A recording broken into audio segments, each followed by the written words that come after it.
faut pas prendre les femmes pour des imbéciles. Hein. C'est pas parce que il y a ce que vous appelez des dictates qu'elles sont obligées de s'y conformer.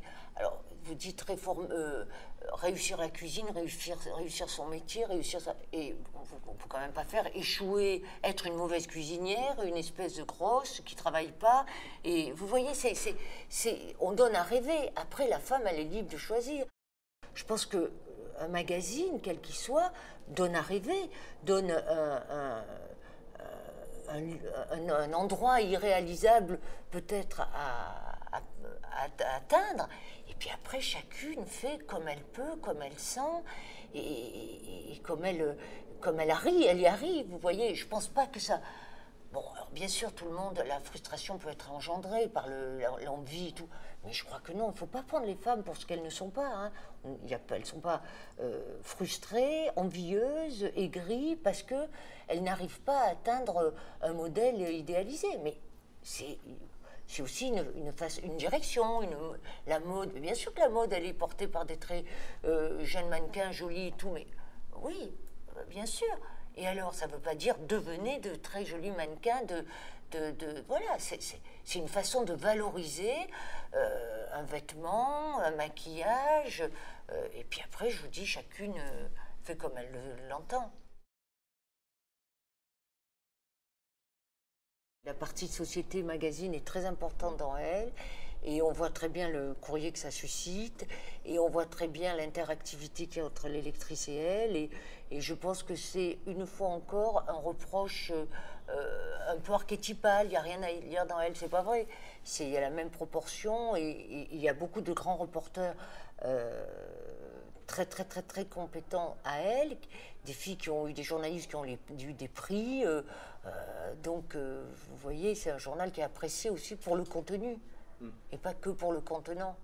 Ce journal a complètement accompagné les revendications des femmes, la libération de la femme, les grands combats comme la contraception, l'IVG, et bon, ça n'a pas ouvert des portes, ça a accompagné les femmes quand elles ouvraient les portes. Et c'est ça qui est absolument passionnant. Par exemple, en 1945, droit de vote, donc des papiers de Françoise Giroud sur allez voter, prenez position en dehors du point de vue de votre mari, faites-vous une idée par vous-même. Enfin, vous voyez, déjà en 1945.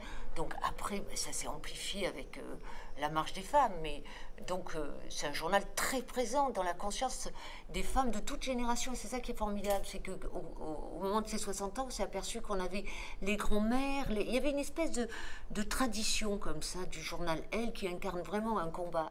Quand en 1945 Elle a été créée, mais c'est très émouvant de voir ce qu'il y a, c'est-à-dire que c'est la sortie de la guerre, les privations, pas de vêtements, et dans Elle on dit il faut s'occuper de ces jeunes filles qui ont vécu pendant la guerre, qui ont grandi et qui n'auront pas eu ce à quoi elles ont droit normalement. Et donc il y a une rubrique qui s'appelle Nous les jeunes filles, où elles écrivent, on leur donne des conseils, et on voit que tout de suite, 45-46, il y a des lettres, est-ce que je peux m'habiller en noir et quand est-ce que je le ferai?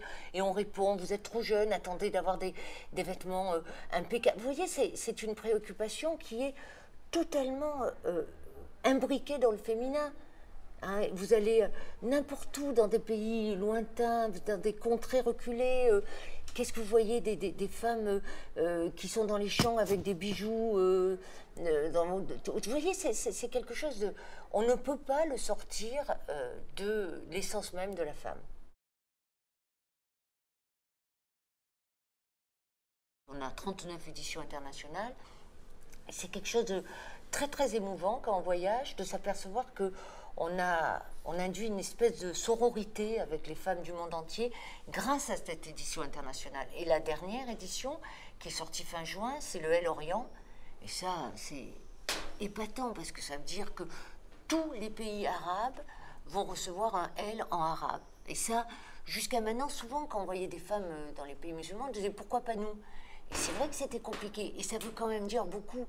Si le Elle s'implante dans ces pays arabes, et c'est aussi bien le Koweït, l'Arabie Saoudite, le Maghreb, la Syrie, la Jordanie, tous les pays arabes. C'est vraiment une espèce de verrou qui est en train de sauter.